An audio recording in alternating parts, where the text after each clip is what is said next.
What? so I can line up the sound. So, happy birthday. Thank you. How many years does this make? 73. Wow. There's not many of us that can say 2 years ago we're healthier today than we were a couple of years ago. We both can kind of say that.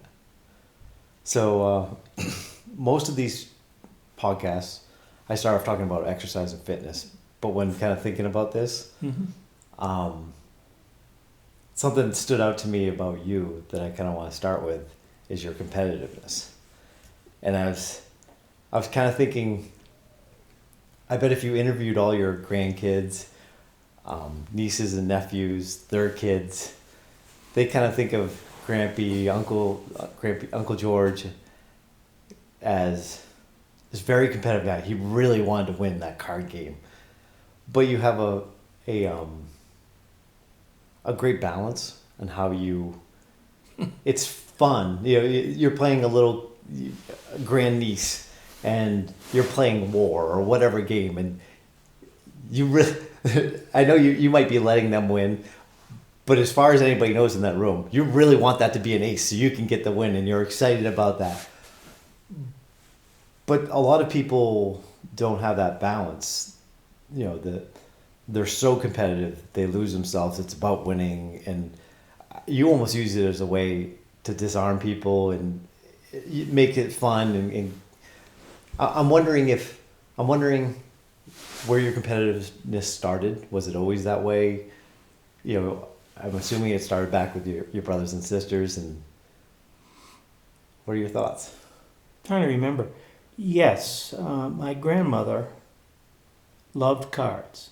She'd play a game called Samber and Canasta and Solitaire.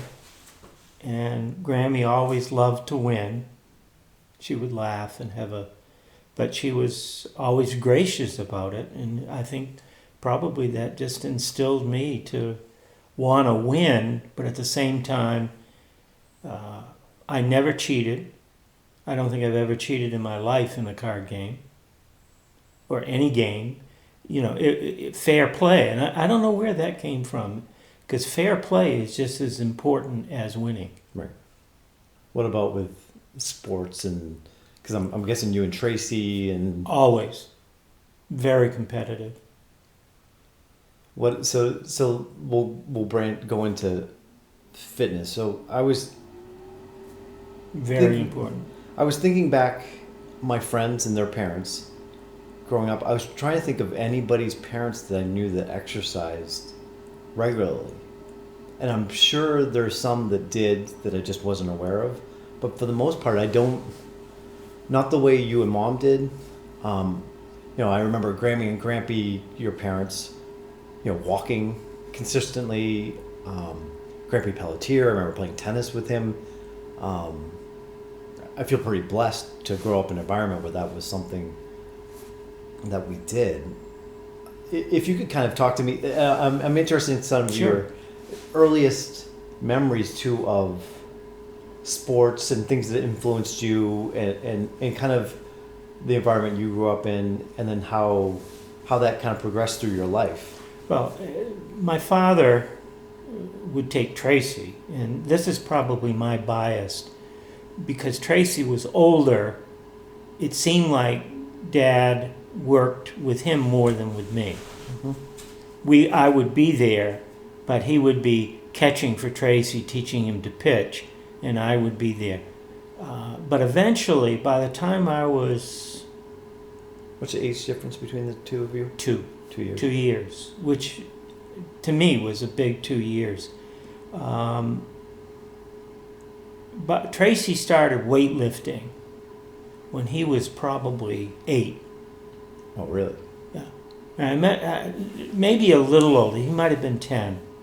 But he had a good friend who became a bodybuilder before bodybuilders were popular. Right. And this guy was Bruce Chambers, and he was a legend in Portland, Maine. I mean, he was benching 360, at 18. Right. So Tracy got a set of 150 pounds and so forth. So I just started lifting. And So you're like 6 years old? no, Or- 8. He was 10. And so all my life, I was, and he always did it properly. The right way to do things, keeping your balance, keeping your elbows strict if you're curling, that whole kind of thing. And so by the time I was in middle school, I worked out probably every day. Whether I was on a sports team or not, I always worked out. And Tracy did. And part of that competitiveness is I wanted to beat him. I never caught up to him. Tracy was always, he was more athletic. So for me, it was trying to achieve my brother's, He Right. was a very good baseball player, very good basketball player. I could do it, and I was competitive, but never anywhere near as good as him. Now, that could be my memory being clouded, but... Right. And then by the time I went to Maine Maritime Academy... So before we get there, so did you notice benefits to the weightlifting? Yeah, I can't imagine that there was a lot of other of your friends at your age that were weightlifting at 8 years old. Or Not was many, that kind of but- a common thing? Well, it might have been. I'm not sure. I'm trying to remember my friends then. I would just come home in the after school and after whatever activity, and before watching TV at 7, I'd be up lifting upstairs in the barn. Upstairs in the barn? Well, we lived in a downtown Portland on Woodford Street, but it was the first Oakhurst Dairy in Maine. It's where it started. And we had an oak grove beside our house, and we had this huge barn. And I mean big. It had an upstairs, and the upstairs in this particular area was where the office was for Oakhurst Dairy. Really? And that's where we made it into a weight room. We had a punching bag. Right. So I've always worked out. And was Tracy competitive with you? Were you guys? I don't think he needed. I don't think he saw me as a competition. Right. He was older, and then by the time Tracy was a junior, he kind of left the home and went to live with my grandparents for his junior and senior year. He went to Halldale High in Augusta, near Augusta. Well, why was that? What do you think? Tracy and my father. Tracy was always very compliant, doing whatever my father wanted to him. And by the time he became a junior, my father really came down on him, and Tracy fought back. And I wasn't there, but I guess there was pretty close to blows. And I think Tracy kind of put my father where my father belonged. Right. And that's when the next thing I know, Tracy has moved to Farmingdale to live with my grandparents. Okay. Interesting. Yeah, well, it was a real shock. I bet. I think it was Dad was coming down on Jerry in a way that Now, Jerry. So Jerry had a Jerry's boy. how many years younger than you? 2. 2. So 4 years younger. So Tracy's a junior. You're about a freshman. Yeah. So she's. Yeah, in- Jerry had a boyfriend, and my father was very concerned about it, and rightfully so. Jerry was sneaking out of the house and that kind of thing. And I don't know why I wasn't there, but I wasn't home at the time it happened. Right. So All right. So high school you played basketball. mhm. What other kind of sports did you do? Primarily basketball. By the time I got to high school. I just figured that was a sport I loved. What drew you to basketball at the time? Probably Mike Porter. So Georgia's how much? 2 or 3 years older than Tracy? She's 4 years older than me. Right. Okay. So basically, Grant, they had two. Yeah. Georgia had gone to college. So Georgia's in college, and so she's met Mike at this. She's met Mike, and they're engaged, and so I really got into basketball with Mike's influence. Yeah, I can see that. So what'd you like about the sport that once you were in it though yourself?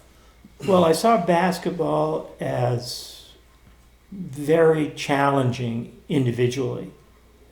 I wasn't tall, so I worked on defense and trying to. I was a decent shooter. I never made the high school team. I came close twice. I made the final cut, Right. and then it came down to me and one other or two other guys, and I always was the guy who didn't make the team. And then all the team players kept saying to me, "You're so much better than," Right. But I played intramural and did very well in that. Right. Yeah. Do you have any regrets there? Do you think if you No. Was it? I don't think it was the lack of heart, putting in effort. No, it was never that. I always performed well in the tryouts and all of that. And we had a 3-tier tryout where everybody, and then the second cut, and then the next cut, and then you're on the team for 2 weeks, and then there's the final cut. Right. And there were 25 or 30 guys starting out. So it was very competitive. Right. Deering was a large school. Right. And at that time, it was either baseball, football, and basketball. Those were the sports, basically. Yeah. They had swimming and skiing and other tangential sports, but those were the sports. Right. Yeah, I remember trying out in middle school myself and just looking back, you can see the coach took the taller guys. Yeah. And I couldn't dribble. Yeah, I could dribble with my right hand when we're doing the tryouts, and it's like, switch to your left. I'm like, oh, I've never even tried that skill. I didn't teach you that? I'm sure you mentioned it. I never developed it. All right, so May Maritime Academy.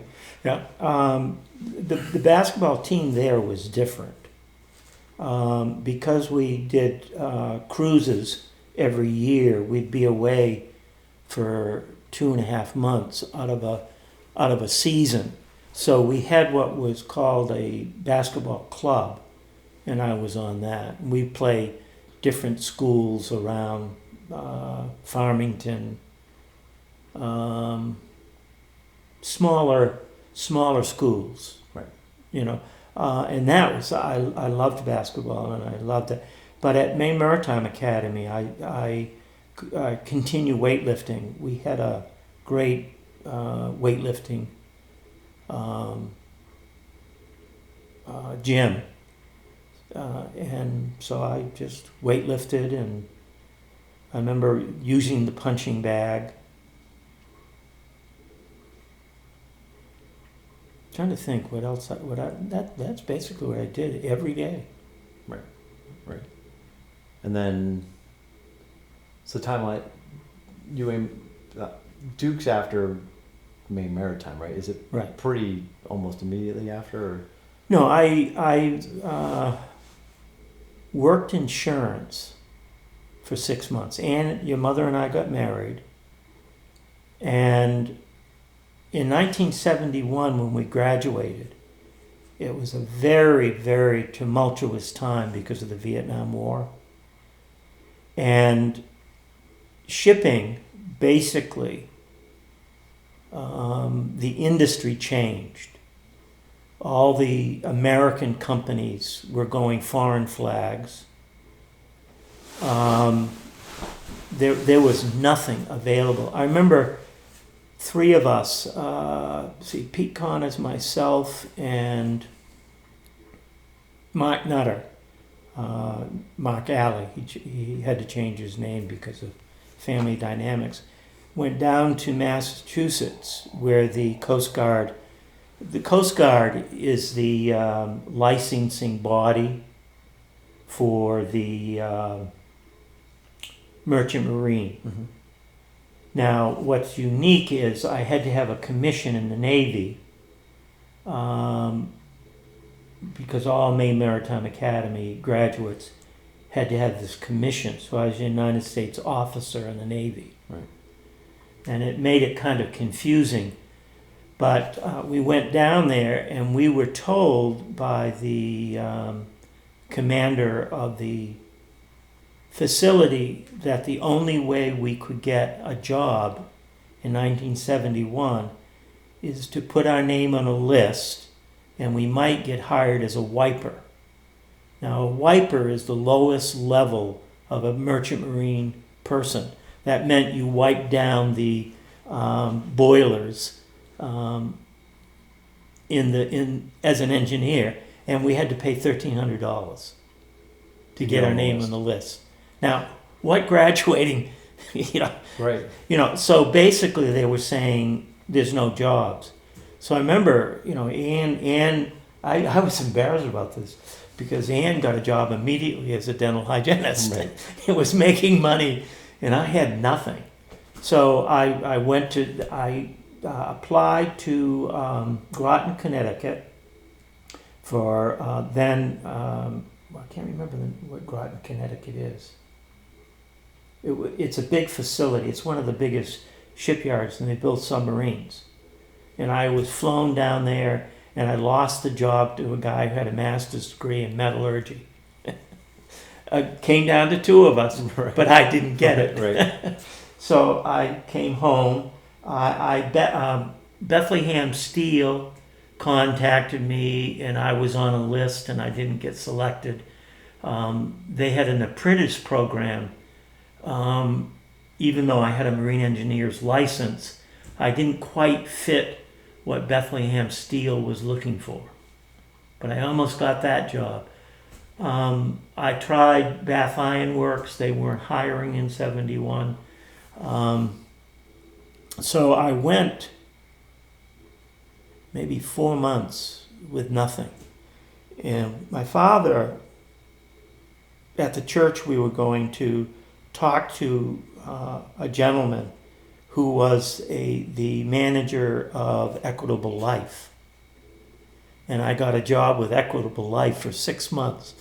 I was paid $600 a month, which was a lot of money then for beginning. And all I had to do was sell one policy of whole life insurance per month. I held that job for 4 months. I sold 4 policies. Now, your mother knows this now, but there was two friends of mine, Rick Blackburn and Artie Belcom, and they were high school friends of mine. And I got them both jobs at Equitable Life. We spent 4 hours a day at the University of Maine gym playing squash. University of Southern Maine? Yeah. Right. Yeah. Playing squash. Playing squash. Not right. Not racquetball. Racquetball really didn't start until around that time. Right. Yeah. So then you decide to go to Duke. Yes. And And I'm guessing during this time it's reasonably stressful for you. oh, very. You're not exercising at all. No, I was You're exercising still every doing- day. you're still- Every day. So I you- would use their gym and weight lift, and I always worked out. But do you think that's I mean, I find for me if I don't exercise I feel off. I feel horrible. And it's And a in stress those times reliever. when I was sick with cancer, do you know if I still worked out? We'll get to That that. whole okay. We'll get to, All right. So but during that time did you JT talked in the podcast with JT, he talked about how he never associate, and he's starting to do now. There's so many lessons you learn in exercising and working out and how it relates to everything and how you feel afterwards. Were you cognizant of at the time that absolutely. if I get this in, I'm a better person? I feel felt better. It was a stress release, a big stress release, especially during those years, the 37 years as a minister, because people are difficult. Yeah, we'll get to that too. Okay. And then the other thing I'm JT remembers, and I'm jumping ahead here, but just to get to the point, he remembers coming up and working out with us at Gold's Gym. I don't remember that happening. It sounds familiar enough that I'm sure it did. And he was impressed at how you got after it in the gym. At that time when you were working out, and you were trying to bulk as... Well, not necessarily, but I wanted to be physically fit. You know, I wasn't... Were you getting after it in the hard... You know what I mean? Like... I wasn't a bodybuilder. But you were working out hard. Yes, wasn't... because I believed in cross-training. And at that time, racquetball was my sport. Well, not at before Duke, because you said it just... No, but... we haven't got that far. But okay. You're going into the gym and you're putting in... There's people that go to the gym and they're kind of just doing the motions. And then there's the people that go in and get a sweat on and...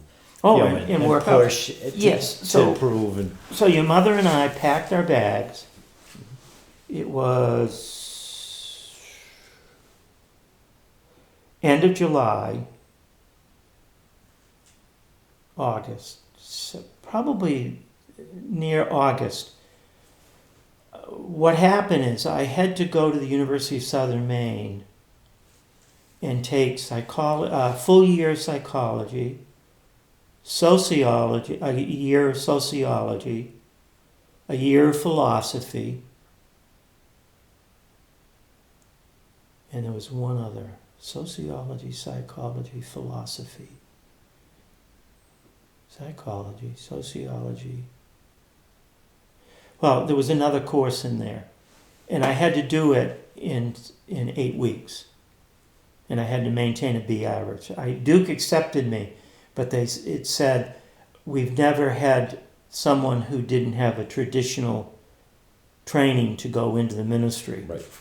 And so we're accepting you, but you need these additional credits for you to be able to enter the program and do well. Right.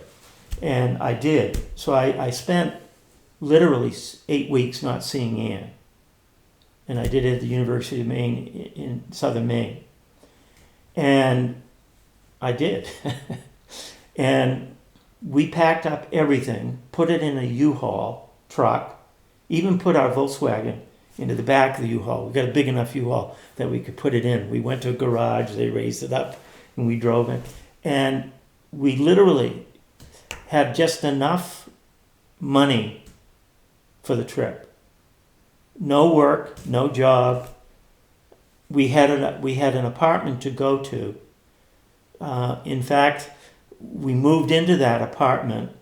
School was going to start the next week. We moved into that apartment, set up our water bill on the bed on the second floor, and as we're filling it, a pencil went off the bureau.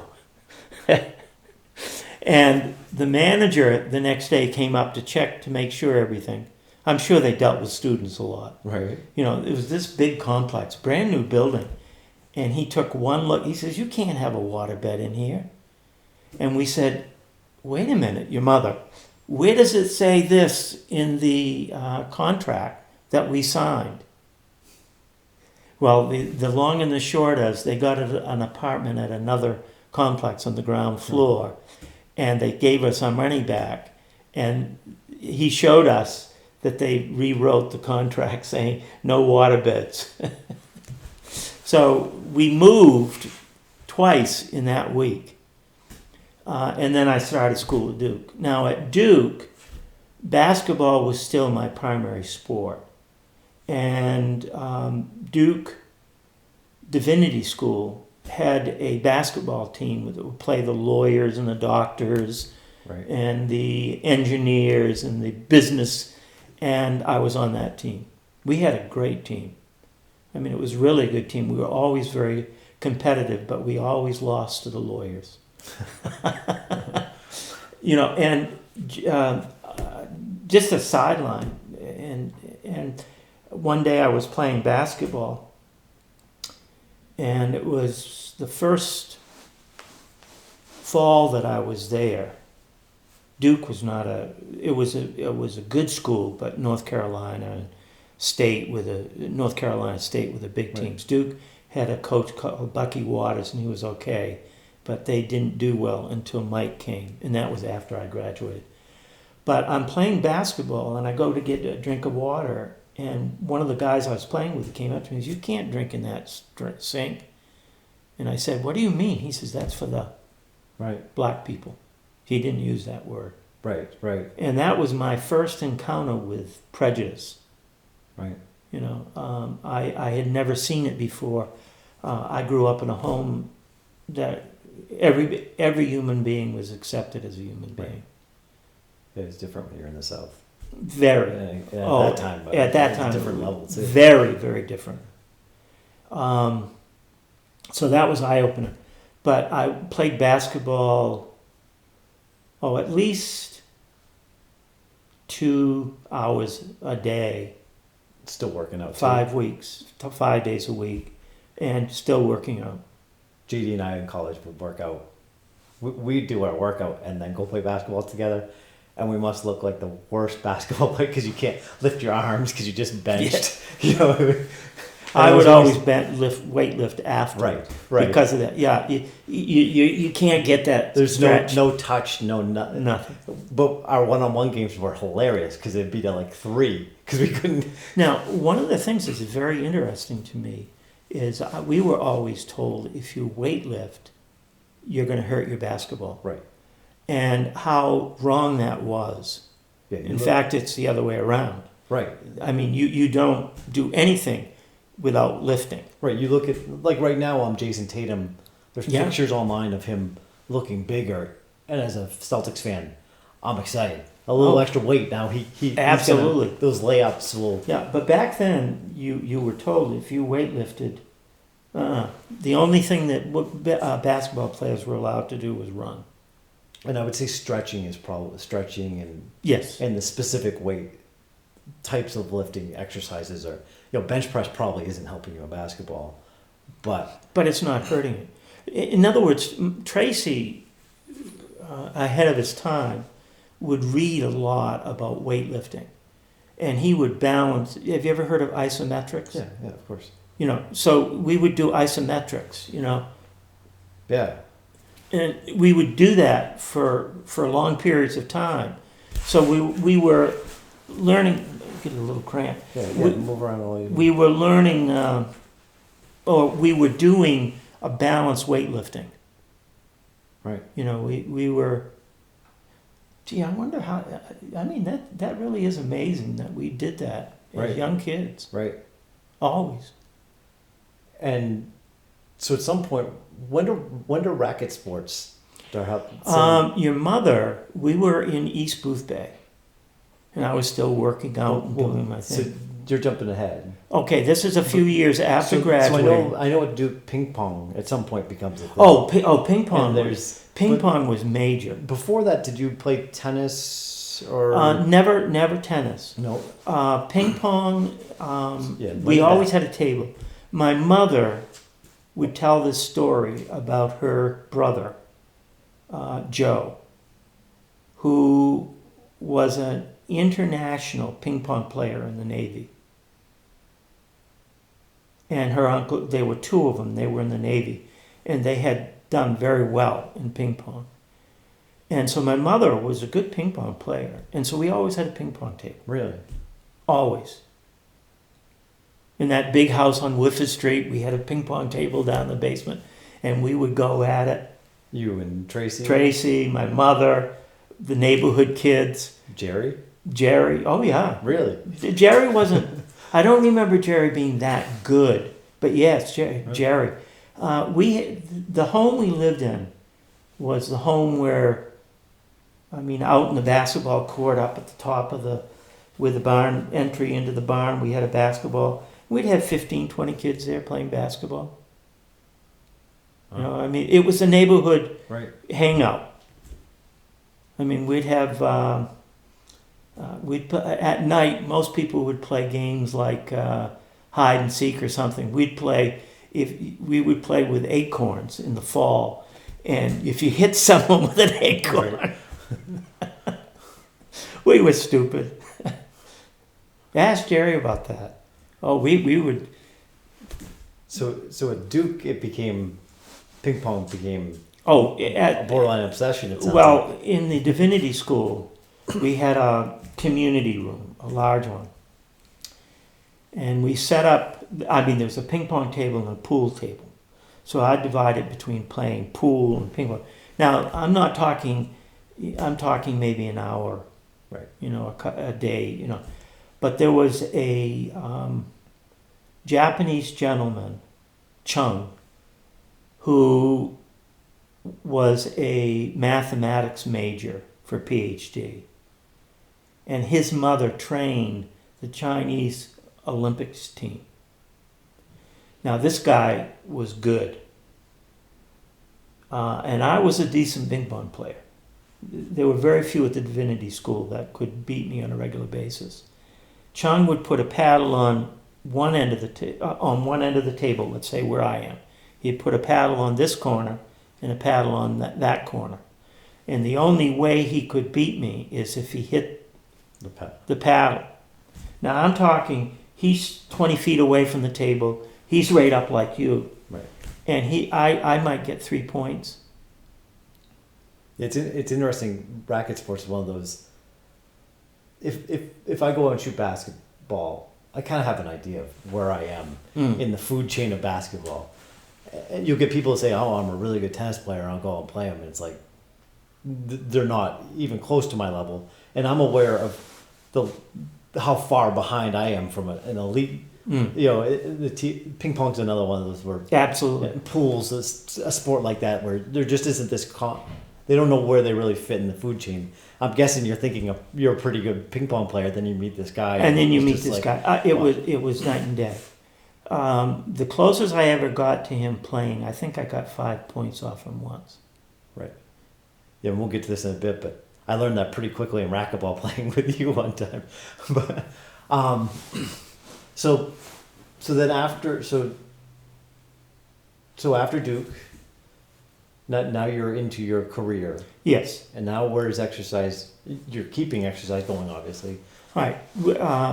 I went to Lisbon first for 3 years, and I met a guy there, Bob McKay. And Bob's wife, it so happened, Jan, went to school with Ann at Westbrook College then, which is UNE now. And we became very good friends. And Bob was he was a business teacher at Lisbon High School, and also the basketball coach for the girls and the baseball coach for the girls. And he played tennis, and we just started playing tennis and so forth. And I fell in love with the game. Bob and I would go at it. I always thought I was a better tennis player than Bob, but he would always end up winning. If I remember correct, Bob was the master of trick shots. At master of trick shot, he had a lob that literally would spin, hit in, and bounce out of the court, Right. over the fence. And he was a human backboard. He was very, very quick.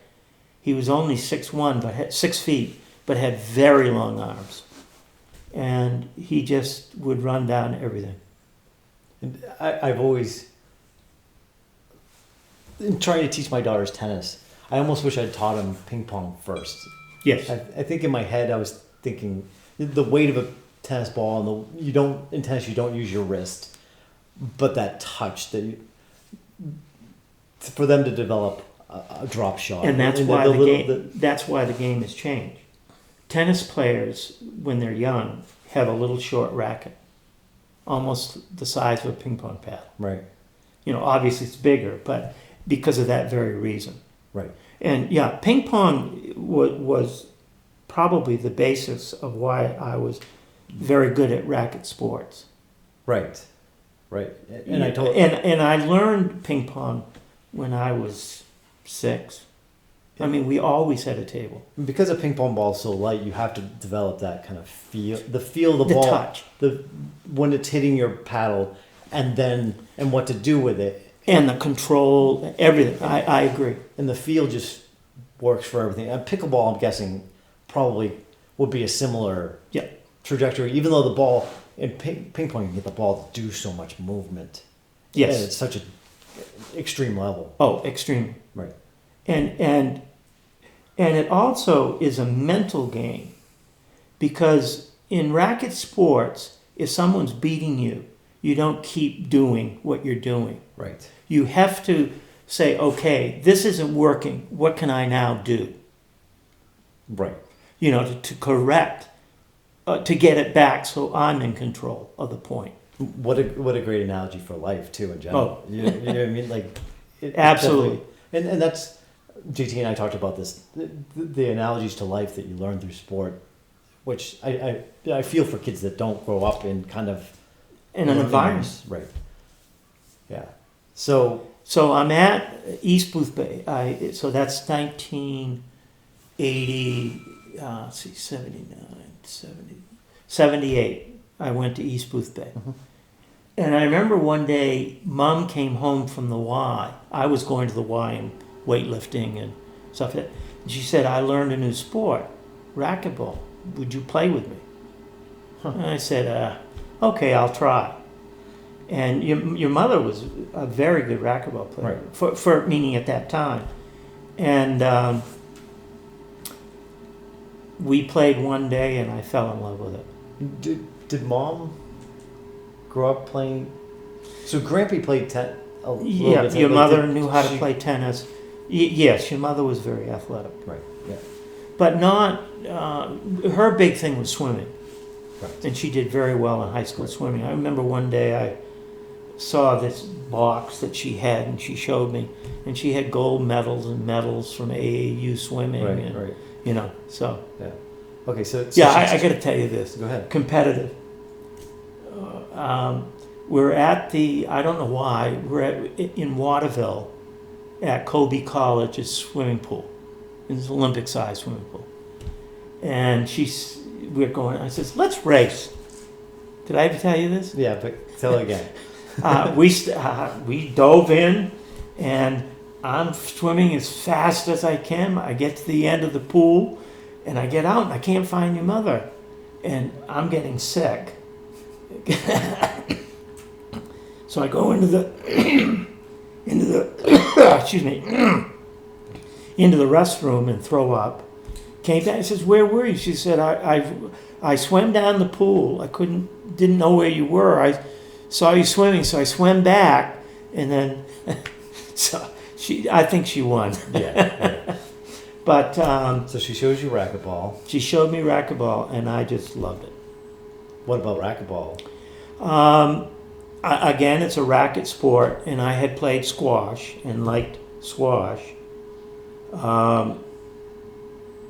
Although squash is a different tempo of a game. You know, you think it's fast. It is fast, but it's not the running like racquetball.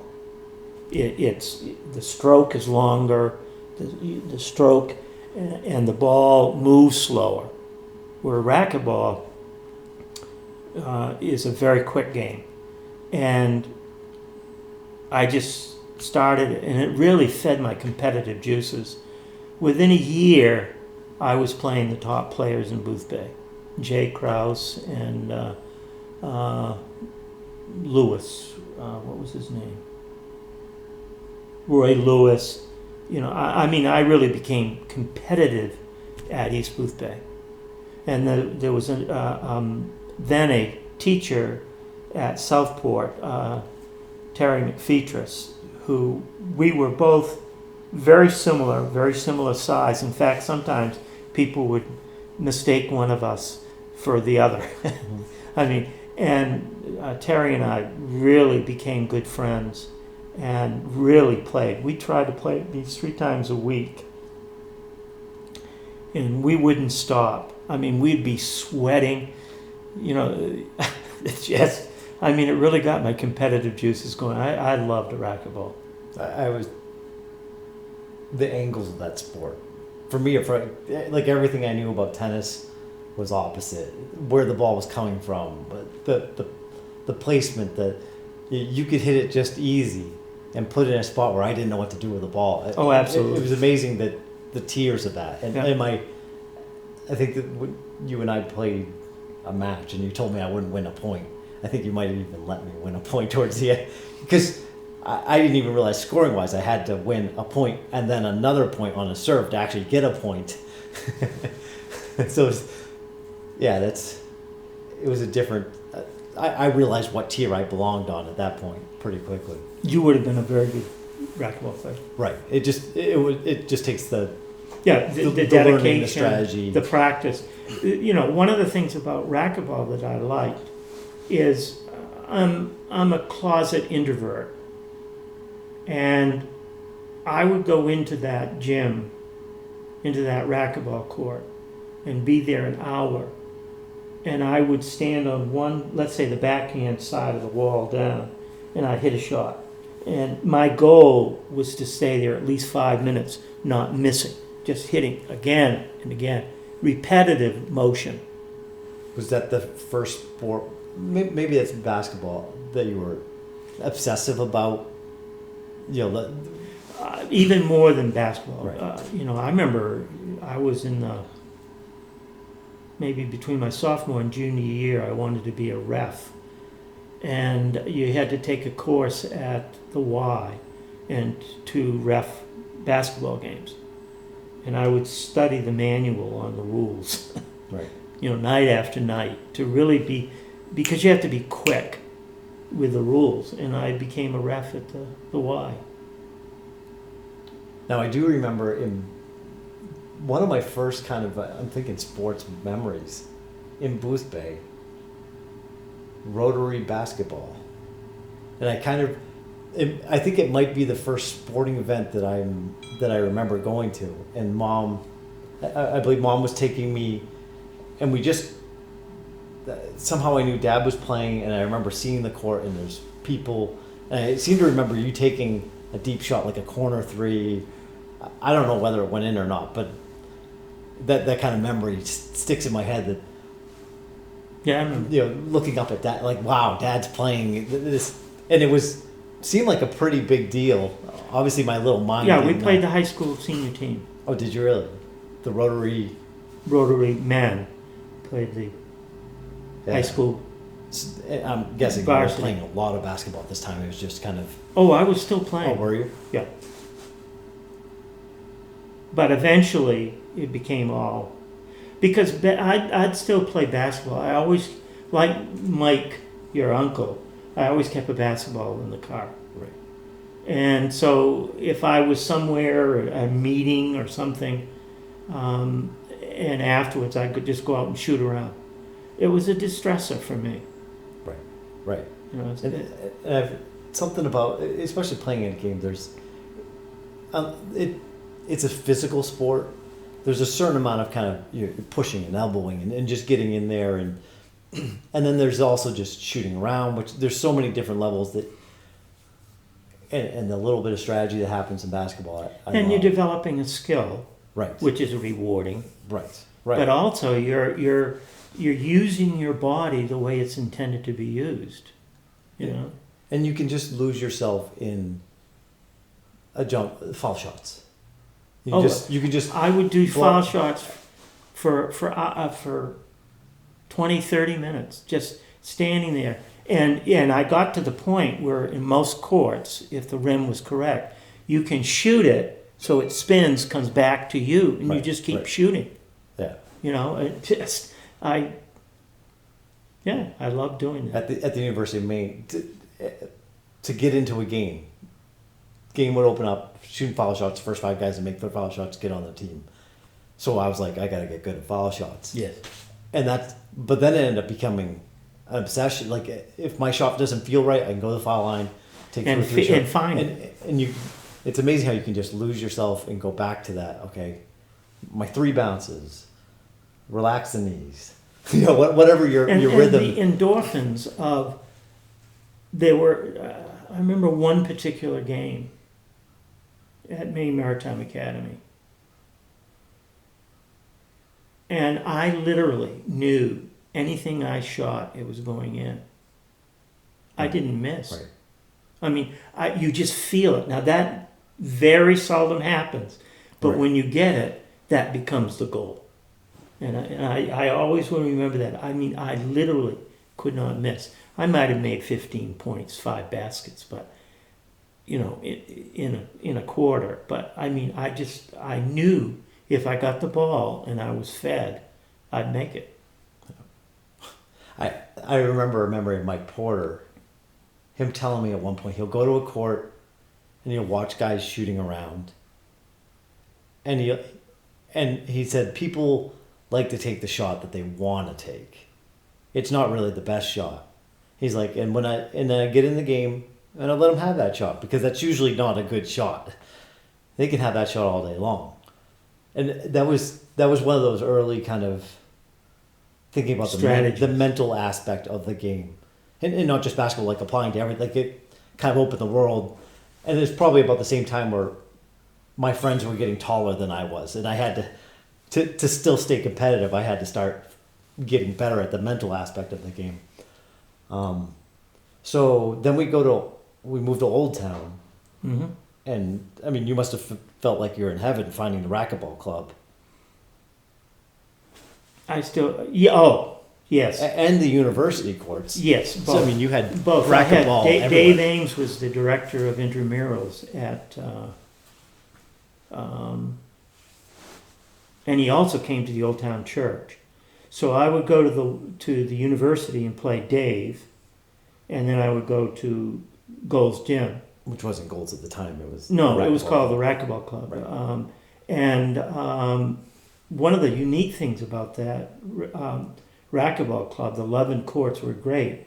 The pros would come, the world pros. I mean, I saw Marty Hogan and Garnett and the best players, Heather Mackay. I mean, the best racquetball players in the world would show up there. It makes me think of, there's an interesting story that Joe Rogan has told on his podcast about he was in Boston and there was a guy, he was at the gym, he was like a trainer at the gym, and there was a guy that was a pro racquetball player. He was a young guy, like 18. But there was just no career as being a pro. You could get sponsorships and a couple $100 here or there, but you couldn't make a career. It's like, and he tried to change it to tennis, convert over to tennis, because Rogan talks about how, unfortunately, that's the sport you happen to be so talented in that just doesn't have the financial backing. Yeah, well, and the reason was, literally, they tried to put it on television, and television just couldn't capture it. Yeah, it's too fast. So you never could get that jump into it. And I don't think like when you and I played that time, and you're hitting an easy shot down the line, and because it's so tight to the wall, and where it bounces, like everything about, but that doesn't, anybody watching that wouldn't know that was a very skilled shot. And if I returned to how skilled that return would be, it just doesn't, unlike tennis where you see a guy sprint the distance and hit the ball, you have a concept, it doesn't look that hard. Yeah, racquetball just didn't translate into cameras. Right. And so I remember when I first got there, I was asked to be on a team. We would play at night, and there were 13 teams, and each team had,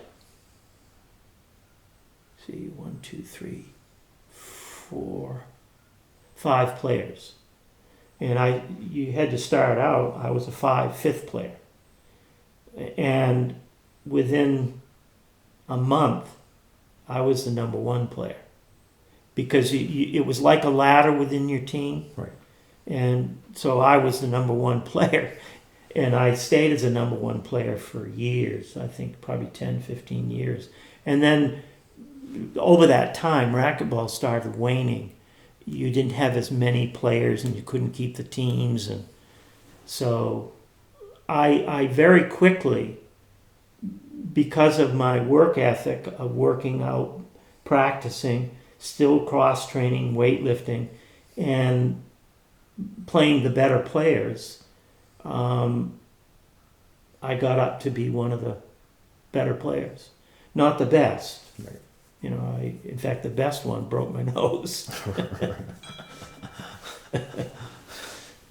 That was an experience. But I really loved the game of racquetball because it challenged the mental capacity, the effort capacity, it released stress.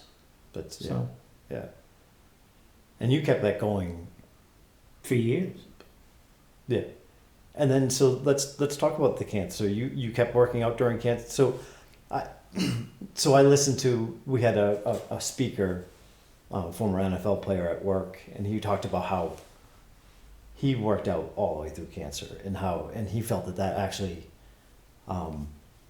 he got through his treatment quicker.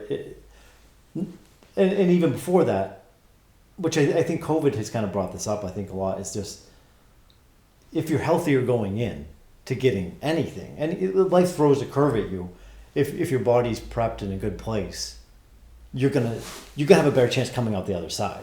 Absolutely. So I mean, your life of being physically fit probably saved your life. I have absolutely no doubt.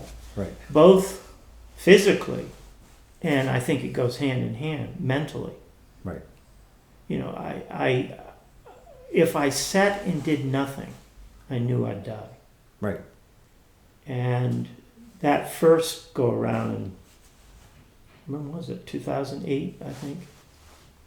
Wasn't it around then when I first had it? It sounds about No, that's 2008. It was before I graduated. I retired in 2011. So around that time is when I was diagnosed. And that first few chemo treatments, I was really, really sick. Right.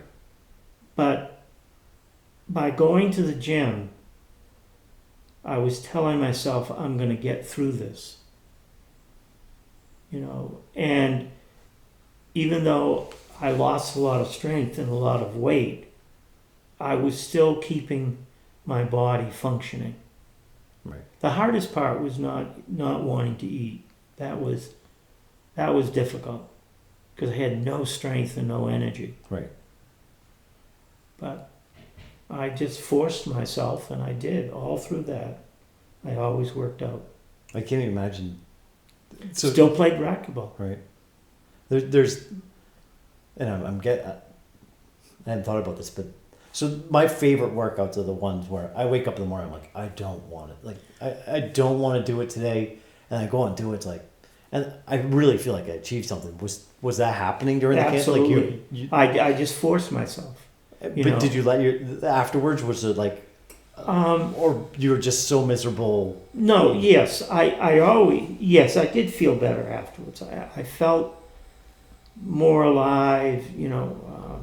You were fighting. Yeah. And controlling what you could control. Right.